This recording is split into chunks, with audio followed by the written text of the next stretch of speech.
ठीक है,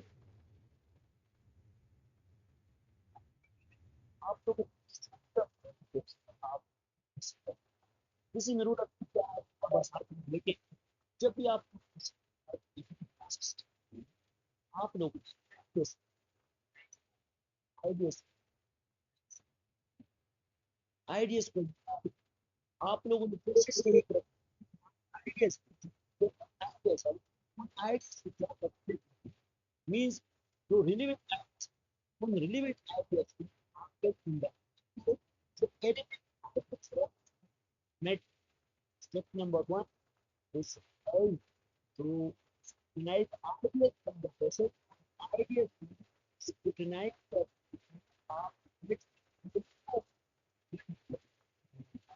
अभी भी ये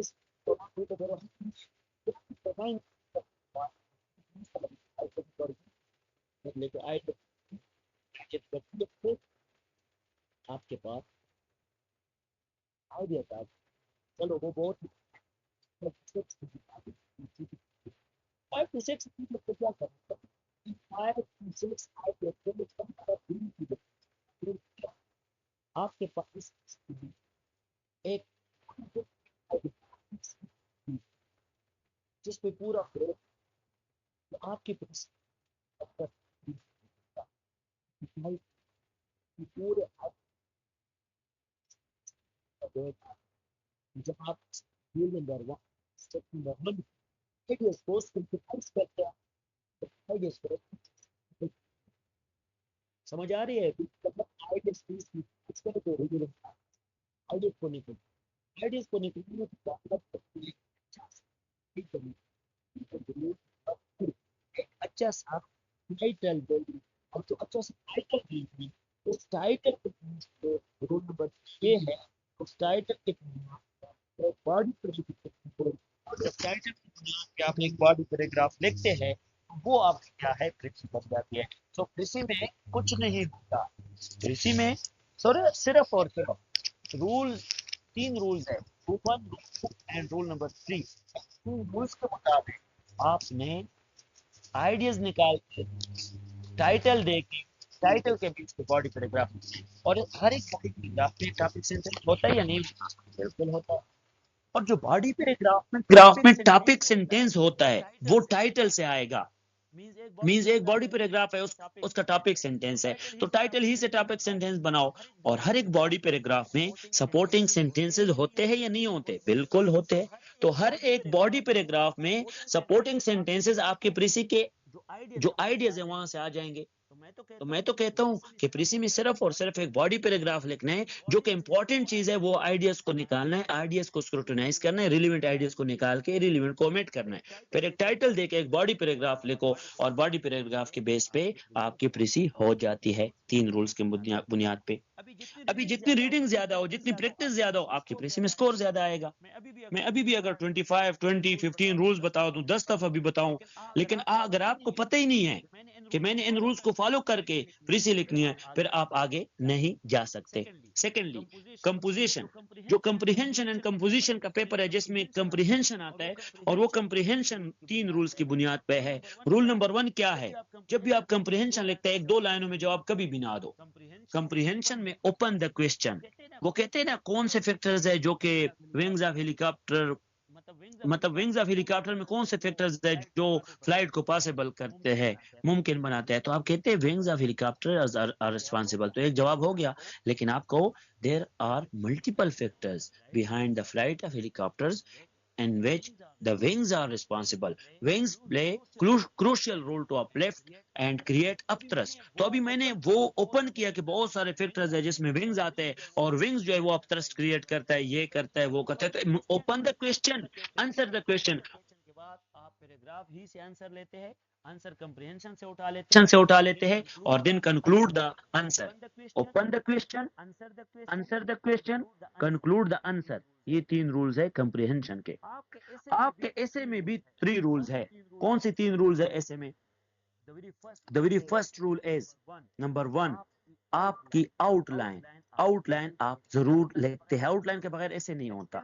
एक्सटेंसिव आउटलाइन लेकर करे, एलेबोरेटिव आउटलाइन लेकर करे, सेल्फ एक्सप्लेनेटरी आउटलाइन लेकर करे, और आउटलाइन ही की बुनियाद पे आप इंट्रोडक्शन लिखते हैं और कंक्लूजन लिखते हैं और बॉडी पैराग्राफ लिखते हैं। तो the very first one is an outline. Outline में again rule of three apply करोगे तो आपका ऐसे होगा, उसमें बॉडी होती है, पूरे ऐसे की बॉडी होती है जहां से ऐसे स्टार्ट हो जाता है। तो सबसे पहले आउटलाइन में रूल ऑफ थ्री क्या है, पूरे ऐसे में रूल ऑफ थ्री मैंने बता दिया, आउटलाइन, इंट्रो, बॉडी, कंक्लूजन। और फिर मैंने आपको आउटलाइन ही में रूल ऑफ थ्री बताना है। आउटलाइन में होते हैं यूनिवर्सल हेडिंग्स। यूनिवर्सल हेडिंग्स क्या होता है, जिस तरह इंट्रो, कंक्लूजन हर एक ऐसे में रिपीट होता है। आउटलाइन ही में होते हैं क्या, आपके आउटलाइन ही में आपके पास प्राइमरी हेडिंग्स होते हैं। Primary headings means demand of the topic. Primary headings mean जो एग्जामिनर आपसे पूछता है वो आपके क्या है, प्राइमरी हेडिंग्स है। और कभी भी आउटलाइन में प्राइमरी हेडिंग में गलती ना करे। प्राइमरी हेडिंग वो पूछता है, primary heading demand of the examiner होता है। और कुछ सेकेंडरी हेडिंग्स भी होते हैं आपके पेपर में, जिसको कहते हैं स्टेज ऑफ द क्वेश्चन, या स्टेज ऑफ द आउटलाइन, या ओवरव्यू, या क्रंच पैराग्राफ, या कहीं पर रिकमेंडेशंस देना। तो आपके रूल ऑफ थ्री के बेस पे आपके आउटलाइन हो गए। और अभी रूल ऑफ थ्री के बेस पे आपका कंप्लीट ऐसे होगा, किस तरह, the very first one, introduction आप लिखते हैं या नहीं लिखते, बिल्कुल लिखते हैं। इंट्रोडक्शन के बाद आपके ऐसे की बॉडी होती है या नहीं, बिल्कुल बॉडी होती है, बॉडी पैराग्राफ। और फिर आपके ऐसे में आपकी कंक्लूजन होती है नहीं, बिल्कुल कंक्लूजन होती है। और फिर बॉडी पैराग्राफ में भी रूल ऑफ थ्री है क्या, topic sentence, supporting sentences, concluding sentences. और फिर इंट्रोडक्शन पे रूल ऑफ थ्री है, general statement, supporting statement, conclude statement. और फिर कंक्लूजन में भी रूल ऑफ थ्री है, ओपनिंग स्टेटमेंट, जनरल, फिर आप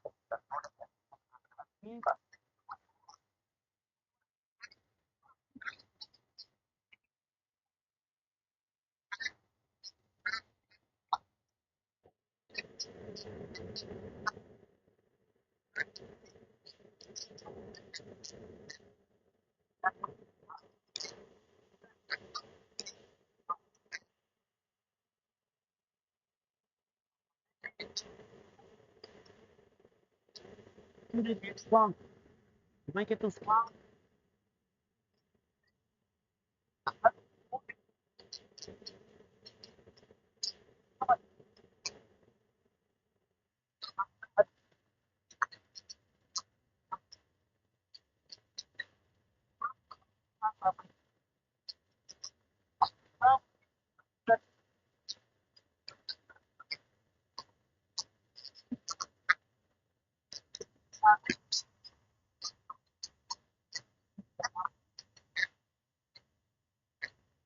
Edit करो।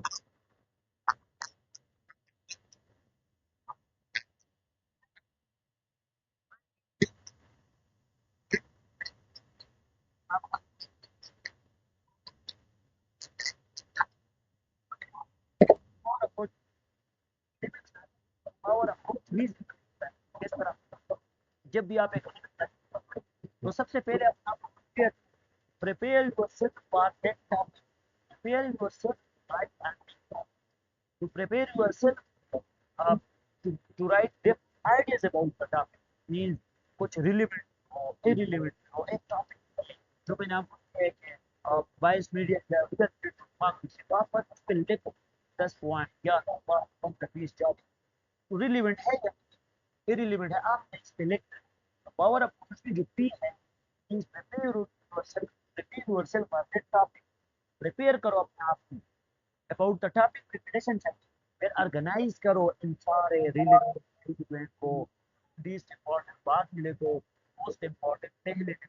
अगर आप मोस्ट इंपॉर्टेंट पहले लिखो, मोस्ट इंपॉर्टेंट बाद में लिखो, वो ऑर्गेनाइज हो जाएगा। ऑर्गेनाइज करने के बाद, और जब आप चीजों को ऑर्गेनाइज कर लेते हो, ऑर्गेनाइज करने के बाद क्या करें, आप ऑर्गेनाइज करने के बाद थोड़ा बहुत लेके जाओ। Prepare yourself for the topic, organise the ideas and write for it. और जब राइटिंग करते हैं तो evaluation is important। he means to evaluate, he means to evaluate, and e के बाद क्या है, r means to to to review है। अगर आपको evaluate तो review भी करना है ना, कि आपका आइडिया की आप इस तरह वर्ड की ऑर्गेनाइज किए तो उसमें जंपल वर्ड्स है, आइडिया जो है वो वी कैन सेट स्ट्रक्चर सही to है, रॉन्ग वर्ड्स है, सेंटेंस स्ट्रक्चर सही to है। पावर ऑफ वर्ड्स की वजह से कम से ठीक है। और आप लोग न्यूज़पेपर को 10 to 20 मिनट्स तक रीड करना है, 10 to 20 मिनट्स तक पॉइंट निकालना है, फिर 20 30 मिनट्स तक आप पावर अपनी पे आपकी है। Psychological approach psyche of the examiner मैं जब पेपर अटेम्प्ट की टेक्निक समझाऊंगा या सारे नोट आपको बच जाएंगे तो जो हर एक तो आपने सिर्फ एक बैंक लिखना है। Let the examiner decide what to write what is not. आपने सिर्फ लिखना जो भी लिखोगे आपने उसकी टीम रखनी बात कर सकते। तो psychological and psyche of the examiner जो मैंने अप्रोच यूनिवर्सल हेडिंग बताई है वो बाद में करेंगे। अभी टू फार बाय अप्रोच समझो बात।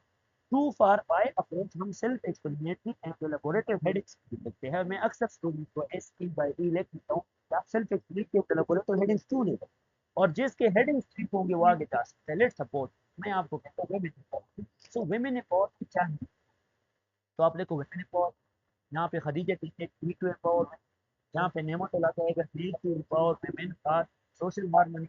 लेकिन अलसा कहती है need to empower women for social harmony through education. लेकिन यहाँ पे मैं अगर लिखूंगा need to empower women for social harmony through education semicolon मैं कहूँगा रिसोर्स एलोकेशन या कॉन्स्टिट्यूशनल अमेंडमेंट या आर्टिकल 55 ए। तो मैंने अभी कुछ जॉर्डन कुछ स्टूडेंट लिखते हैं नेशनलिज्म एक है तो मुझे क्या पता है अच्छी चीज है बुरी चीज है हमें उसको टैकल करना है या एक चीज की खाद है या किसी चीज की इफेक्ट है मुझे किस तरह पता चलेगा।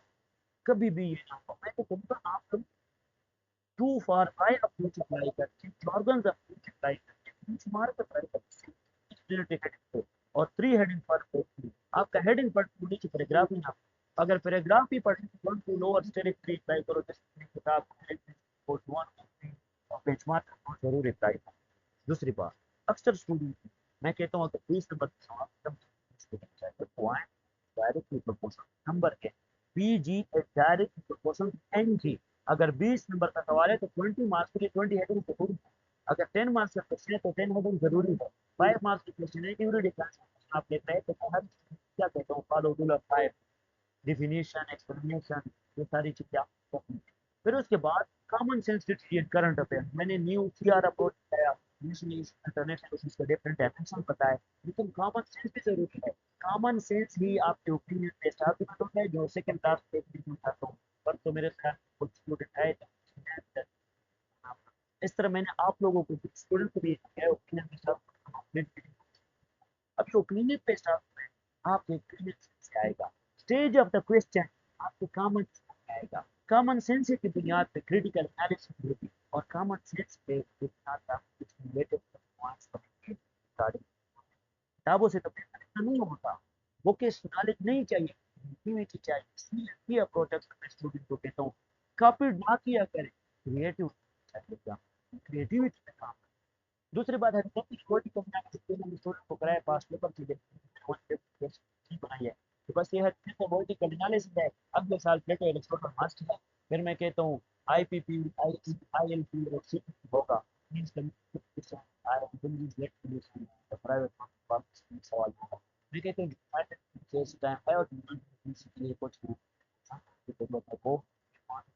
मैं कहता हूँ मैं बात करूँ जिंगस्टिक को टीचर आएगा सवाल लिबरल आएगा ये मेरे अप्रोच वर्टिकल जिसके आपको की बना